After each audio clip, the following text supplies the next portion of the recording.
So welcome to my series Boudoir 30-day business redesign. And this is week one, and we're looking specifically at boundaries, beliefs and positioning. Yeah. Yesterday we talked about the 48-hour window, the specific moment that client actually decides to change her life. We hope by kind of filling out one of our forms, picking up the telephone or dropping us an email. But once she makes that decision, she starts looking for a guide, some help going it through. So if your website and your social media look like every other photographer's, full of look at how pretty this girl is, you aren't helping her feel safe in any way. You're just adding to the noise, the distraction and the fear to some extent. So today in day 4, I'm looking at taking that marketing of empathy to the next level. It's the difference between showing off your work and showing her that you understand her life and what she's about and so on with it. So the core concept is really trying to reposition everything that we do as the guide. That's the key thing. So your ask today is to audit your messaging, really. Looking at your last 3 posts for your website, about page. Is it a list of your awards or your favorite cameras, or does it mirror the internal kind of monologue she's having right now? The key thing for us as well is to always identify the fear factor that so many clients will have. As soon as they've made the booking, they're regretting it and they're looking to actually almost step out away from the shoot and not arrive and so on with it. So we need to actually help them make sure that the internal monologue is being quiet, because we're going to help them through it. So as far as trying to market for the high-end positioning, it isn't about being better than the competition. It's about being more relevant. So when you speak to the specific feeling of being overlooked or the fear of losing oneself, she stops looking at your price and starts looking at your soul.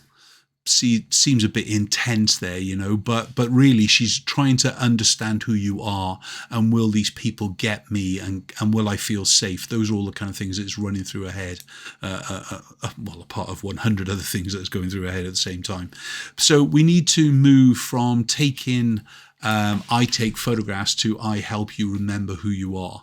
So it's kind of, if you inverted commas there, if you basically think that your posting or your marketing is about I take photographs, you need to stop doing that today, and you need to change it, like I said, into I help you remember who you are. So that's the kind of thing that we want to lean towards. And the great thing about AI today is that you could put that into the likes of ChatGPT or Gemini or whatever, and they're basically going to spew out some ideas of some different kind of monologues, different kind of posts that you can be using.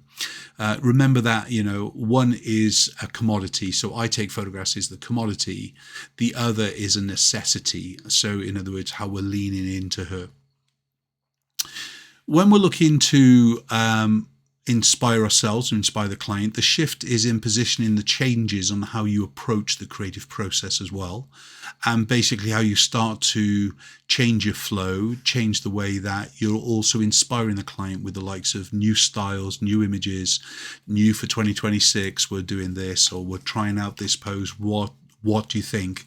And those are the kind of things in the creative process where they can really get on board and feel special and feel individual as well with it and things, really. So when you start to position yourself in an empathetic way and guide, you stop performing as a photographer. You actually start creating an environment of safety. Your job is to create that safe space where she can drop the mask if she needs to. And if your marketing promises empathy, but your session doesn't, you must turn that kind of whole session thing around, because it's got to deliver the piece of it and things, really. So remember, your brand is the bridge between her fear and her desire. You aren't just selling a luxury service in any way. You're providing a pathway back to confidence, back to owning themselves and things. So today's task, I want you to find one place in your marketing where you are talking about yourself and change it to talking about her. So even though you might have all your posts set for the next week, 2 weeks, month, whatever, I want you to just have a quick look at them and just see if you can just change one of them. So replace "I love capturing beauty" with "I know what it feels like to want to be seen again." So there's a big twist on that, okay? How does that feel? A more vulnerable is good. That's where the connection happens, of course. That's really what we're trying to achieve. So I'm going to see you tomorrow at the end of week 1, obviously for day 5, where we're going to wrap up, as I said, this first week at the quiet transformation stage.